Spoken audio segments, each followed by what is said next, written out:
What's up guys, Lifting here. In this video I'm going to show you the upcoming changes to the Raider and Saboteur ascendancies for Path of Exile's 3.8 Blight League. And I'll start by going over the Raider and then head into the Saboteur changes, for then to follow it up with my final conclusion about these new changes. And to help illustrate the changes this time around, I've asked JYShadow on Reddit for permission to use his overlay in my video, as it does a good job at highlighting the changes and what hasn't been changed. Everything in grey remains the same, green is buffed or new additions, and then red is removed or nerfed content. It will make sense when you see it. So Raider first. The Raider basically, as a class or ascendancy, has always been designed around the idea of dexterity. Both thematically but also through mechanics such as evasion, dexterity and speed mechanics. And the 3.8 Raider quote-unquote rework reflects that and contains various numerical buffs and some minor other affix changes to the keystones for the ascendancy. The changes are for the most part rather subtle, and the Ascendancy rework is in no way as ambitious as the Necromancer rework I posted the day before yesterday, if you've seen that video. If not, there's a link in the description. But as for the actual changes, to start with, when we look at Way of the Poacher, it now has +1 to maximum frenzy charges. And that's because they have moved that affix from Avatar of Slaughter, the node leading up from this. The nice thing about this, I kind of like this, because it means that pathing through this ascendancy is now more forgiving, and it potentially opens up for more creative ways of picking your keystones for builds that specifically just want the +1 to maximum frenzy charges but don't care about the way it scales attacks and so forth. I kind of like that. It's a good idea. They did something similar to that on the Assassin that I will cover tomorrow. That's a positive change in my opinion. Besides that, nothing else has changed. Then Avatar of Slaughter. As something new, it now grants 8% evasion rating per frenzy charge. You could, for instance, pair that, or you probably would end up doing it anyway if you're running frenzies, with the small node leading up to the frenzy charge notable near the ranger part of the skill tree. And let's say you had all of the frenzy charges in the skill tree, plus the one you would get from Way of the Poacher. That would equal 7 frenzy charges, and 7 times 12 is 84% increased evasion. And it's noticeable. It doesn't mean that much in the grand scheme of things. I believe there are definitely other parts of the Ranger or the Raider that scales the evasion more effectively, but still, this is where we can see a focus on evasion amongst other things as a new mechanic on top of what it already had. They have also buffed the movement speed you get per frenzy charge. It now grants 3% instead of 2% per charge, which also ends up being a significant difference when you have enough charges. And then they've added a pretty significant damage buff to attack damage per frenzy charge, going from 3% as it was, or as it is currently in 3.7, but in 3.8 it will be 8%. That means that 7 charges before, that would equal 21% increased attack damage, whereas it now grants 56% increased attack damage. And let's be honest, if you're playing a frenzy type of build, if you're going into Avatar of Slaughter, you will oftentimes find yourself with more than 7 frenzy charges. 8, 9, even 10 is not that uncommon. So you're getting more bang for your buck with these new changes.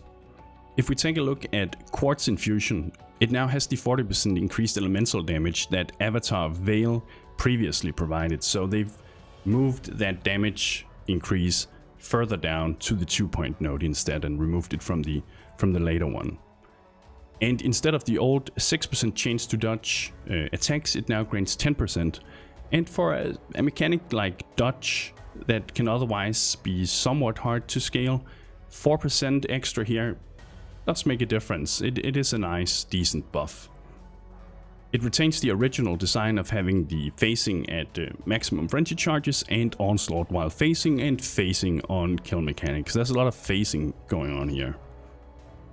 And it's probably also worth pointing out that the minor node leading up to Quartz Infusion and then later Avatar of the Veil now also each grant 4% movement speed instead of 3%.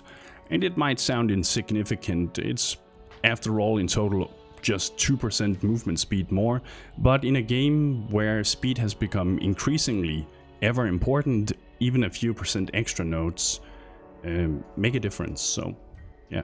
As for Avatar of the Veil, this is probably one of the most quote-unquote interesting changes for this ascendancy in its entirety. Most of it remains the same, but it now also provides 2 additional new unique affixes only found on the Raider. And the first of which applies a -15 to fire, cold and lightning resistances to nearby enemies while you are phasing. And they do so by applying the exposure debuff. That means that anything else that applies an exposure debuff, that is not going to stack with that.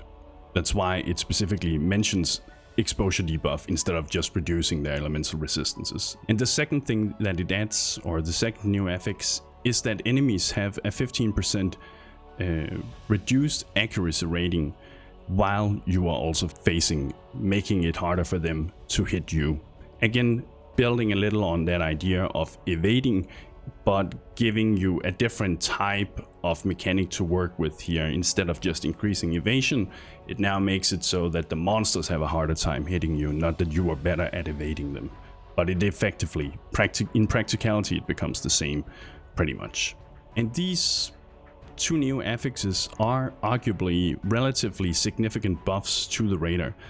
The minus elemental resistance debuff is going to be mostly noticeable on bosses, and that's because bosses inherently have high elemental resistances, and reductions to elemental resistances then indirectly lead to a solid DPS increase for our character. The accuracy reduction is pretty strong too. For late game content where getting enough evasion by itself to just increase the chance to evade becomes harder and harder, then the reduction to enemy accuracy is going to help achieve the same result, but by increasing the chance for you to evade with a different mechanic, as I said. So yeah, arguably relatively significant buffs to the Raider, but also in my opinion not very interesting either. Then we have Rapid Assault. Most of it pretty much remains the same, but it now receives a 5% flat chance to evade attacks on top of the existing buffs. And keep in mind that this is different from giving 5% increased evasion rating. This is the base chance of evasion or of evading that goes up, which you can then further scale with increases to evasion modifiers and such. And because of that, evasion based builds actually gain a pretty solid further increase to evade attacks via this otherwise seemingly low 5% evade chance. We can also see that both the minor nodes leading up to Rapid Assault and then Avatar of the Chase have been slightly nerfed by reducing the effect of Onslaught to 15% increased rather than 20% as it is now. And then finally for the Raider Avatar of the Chase, it retains its powerful buffs to the Onslaught effect, but rather than providing 20% increased attack damage, it now has 10% buff there. And instead of 25% more chance to evade attacks and melee projectiles, melee and projectile attacks, that's what I'm trying to say. Instead of 25, it now has 30. And the important thing here is to take note of the wording here. It's not 25% increased chance, it's 25% or 30 now % more chance to evade. And as it often is in Path of Exile, the more modifier here is significantly more effective at increasing your evasion chance. So these nodes here are actually amongst the strongest, if not the strongest, ways of scaling an evasion based build if you have a decent amount of evasion chance or flat evasion to begin with. So these should not be underestimated. And that's it for the upcoming Raider changes. And once I've shown you the Saboteur changes, as we're going to head into right now, I'm then after that going to give you my overall opinion on these changes for both classes. Many of the keystones for the Saboteur remain the same, however we have one completely reworked keystone and a few modified ones too. So first off, Bomb Specialists have been redesigned to reflect the new way mines work in Path of Exile 3.8. Which in short is that mines is now something you throw, similar to traps, as opposed to laying them at the ground where you stand. Previously, the Demolitions Expert keystone would grant 8% increased AoE for each mine. This buff has then been added to the Bomb Specialist here, but at a reduced value of 4% instead. And because of the new mine design change, the speed of which you lay them on the ground buff has been changed to affect how fast you throw them instead. Besides this, it now also has a 20% mine detonation speed modifier, and then the otherwise powerful can have up to 2 additional remote mines placed at a time has been completely removed. As for Demolitions Expert, it has pretty much been completely reworked. It now grants 100% increased effect of auras from mines, and that may sound unfamiliar to you if you haven't checked the recent updates. And this is because it is a result of the additional changes to mines that makes them reserve mana, similar to how an aura would reserve mana. And then with this keystone you get up to a whopping 100% increased effect of mine auras, so to speak. It's very powerful, definitely a very powerful increase to this type of skill. Via this keystone, your mines will now also hinder enemies near them, and that means that they will basically slow their movement speed. Pretty straightforward. And then they've removed the change to place an additional mine and the 100% increased mine arming speed. And so despite this keystone pretty much being completely reworked, I've got to say that the changes once again feel a bit uninspiring, right? When it really comes down to it, it's pretty much just granting you a, to be fair, powerful increase of the mines, but it's just via a differently worded mechanic, and then your mines can slow. So yeah, not that interesting when it comes to it, right? Now let's take a look at Pyromaniac, and despite me not really being into traps or mines in general, I've gotta say that the change to this keystone makes me a little sad. Basically, instead of being able to regenerate up to 20% of your life for each trap or mine triggered, you can now only regenerate 10%. And while 10% is still going to have a nice overall boost, it is at 10% no longer enough of a boost to make this otherwise unique mechanic feel unique. Before, you would notice that surge of health starting to regen, and it would work as a powerful defensive mechanic that otherwise wasn't available to any other class. It made it feel really, yeah, again, unique to the Saboteur here. It was only via that you could get it. Now I feel like it's just kind of meh. It's still good, of course, but 10% life regen just isn't really enough to give it that feel that makes you look forward to picking it up in the same way. It's still gonna solve degen issues and all that stuff, but it's not going to give you that feel of it boosting, in my opinion. Besides that, the reduced mana cost modifier has been nerfed slightly. It now gives you a 20% reduction, whereas before it was a 25% reduction. And the keystone now also provided 20% reduced mana reservation of skills that throws mines. Again, an affix related to the new way of how mines work in 3.8, and it's probably one of the most interesting parts of the keystone, to be fair, but it's still a little, before we really try it out in 3.8, it's a little hard to further comment on this, but it could maybe be interesting. Finally, Explosives Expert, it now has a 30% increased area of effect, up from 20%. Instead of 10% reduced area damage taken from traps and mine hits, it now has an 8% reduced area damage taken from hits. So despite the number being lower, this is actually a pretty significant buff to overall defense for the Saboteur, as a lot of the damage that monsters deal in Path of Exile is area of effect based, and basically you will then mitigate or reduce that damage taken by 8% now, whereas before it was only if you took the damage from traps or mines.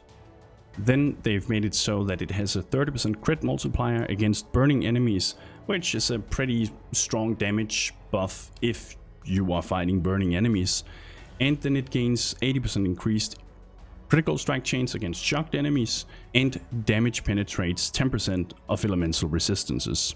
Damage buff here, and yeah, but depending on the ailments on the monsters, they're going to work a little differently, and you will probably want to aim for, at least if you're crit based, you definitely want them burning, because that's probably the most valuable here.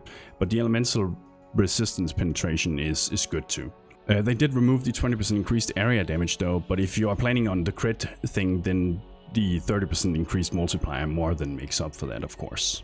Alright, so those were the changes to the Raider and the Saboteur.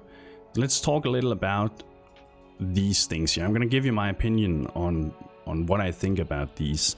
And generally speaking, I try not to be overly critical or pessimistic when changes are made to the game. I think it's important to be optimistic. Don't let minor things ruin the hype and excitement for a league. That said, I have to admit that I am, from a consumer's point, rather disappointed with the upcoming changes to the Raider and Saboteur ascendancies. With the last league's ambitious changes to the Slayer, Berserker, Chieftain, Champion, Ascendant, did I say that? With those ambitious changes, big changes, I can't help but to feel like we've been receiving like the budget solution treatment to the Saboteur and Raider. While the Raider overall have received buffs to try and make it more competitive, and of course now is stronger than it previously was, it still remains very uninspiring, and it just doesn't really bring anything new to the table. And while we don't have all the 3.8 info yet, I just don't see any reason for me to pick this ascendancy over any other, to be honest.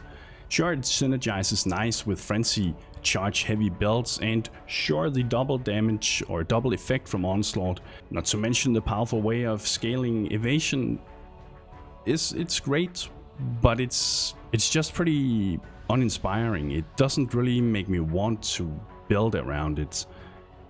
The Raider, I think, is designed to be an ascendancy that can provide utility to both melee and ranged attack based builds, and it definitely does that, right? But if I wanted to play a typical melee or ranged attack build, I'd much prefer going with the Champion, Berserker, maybe even Jug, Deadeye, Ascendant and so forth, or Pathfinder, of course, because I just feel like they do it better and they do it more interestingly. They have mechanics that make that ascendancy interesting. The Raider is simply, in my opinion, too generic, and it surprises me that when we from past history know that GGG recently have been working on making the ascendancies more specialized, then it surprises me that these are the changes that we actually see for the Raider. I think one way you could make the Raider more interesting would be to remove the attack-based focus that it has. I could see the Raider being an interesting, although probably niche type of spellcaster that would focus on evasion and speed at its core design. Do it a little differently than what we're used to with Mind Over Matter, Mana, or Eldritch Battery, Mind Over Matter, and so forth, right? The issue right now is that most of the keystones provides big buffs to attacks specifically, so they will not apply to spells, and I think it could be pretty damn fun if something like Avatar of Slaughter had an affix that stated that frenzy charges now apply spell damage and cast speed in equal amounts to attack and attack speed modifiers from frenzy charges or something like that, just because it would suddenly open up for the Raider being an alternative to a spellcaster, while still being a candidate for someone who just wants to play a regular attack based build. But there's of course many different ways, and GGG is much better at designing this or coming up with the ideas than I am. I just don't really feel like we've seen it this time around. As for the Saboteur, some of the same feelings hold true here for me. First of all, I think the idea of being able to throw mines is ridiculous. I know we can't really wish for realism in a game such as this, and neither should we. But that doesn't mean we should completely ignore the very core idea of how things work. You don't throw mines around like a madman. You place them. I guess you could even say the same for traps, but still, we've gotten used to the idea of how that works. As I've said, I've never really enjoyed trap or mine builds in general. They can be strong, but it's not really been my style. But I know a lot of people do enjoy this type of playstyle, and when we looked at past leagues, when we look at the statistics, there was a lot of saboteurs in there was a lot of miners. So I just find it very weird that we take this already established mechanic that people seem to enjoy and then suddenly change it to work like traps. Maybe I'm out of the loop, but I don't think I am. But I just haven't seen that demand. I haven't seen the player base give any form of indication that they wish that change. And it's not because I think just because the player base wants that they should get it, but it seems like a weird mechanical overhaul that comes out of nowhere with no demand for it, that then suddenly restricts the type of players who actually already enjoyed playing that type of build. And now we can't do it anymore. I think Path of Exile kind of suffers from normalization. A lot of things are becoming more and more normalized and generic and being put into these boxes. So it's easier to, I guess, balance around and such. But it's also making the game a lot more uninspiring. As for the Ascendancy itself, it obviously reflects these changes, but other than that, the new stuff can really be boiled down to being able to hinder enemies with mines, some additional damage reduction to the player, receiving a bit of extra area of effect together with some elemental penetration and crit stuff, and once again the removal of what previously was a unique and interesting defensive mechanic via Pyromaniac. So yeah, I can't really get behind these changes. I don't think they're going to make the game any better. For anyone who watched my Necro rework video, it should be clear how much effort that compared to this was being put into that Ascendancy. And I really think it's a shame that that amount of ambition doesn't seem to have been applied to these Ascendancies here. If this was supposed to be the big Ascendancy rework for these classes here, then at least compared to how well they did in Legion, I find it to be a disappointment, to be frank. Because it probably also means that it may be a while before they are it's happening again. Revisited again. So yeah, I apologize for the negative attitude. I'm not trying to ruin anyone's excitement for the upcoming league. After all, this is just my opinion. You may disagree. And in any case, we also have lots of other Ascendancies to pick from in 3.8. My dear Patreons, thank you very much for your generous support. I appreciate you. I'm sending you a big Mind 5. Tomorrow I'm going to release the Assassin rework video. If that's something you want to watch, don't forget to subscribe and ring that bell icon. And if you liked the video, then please do me the favor and leave a like, so I can conquer that YouTube algorithm. Thank you for watching, and bros, do you even nerd?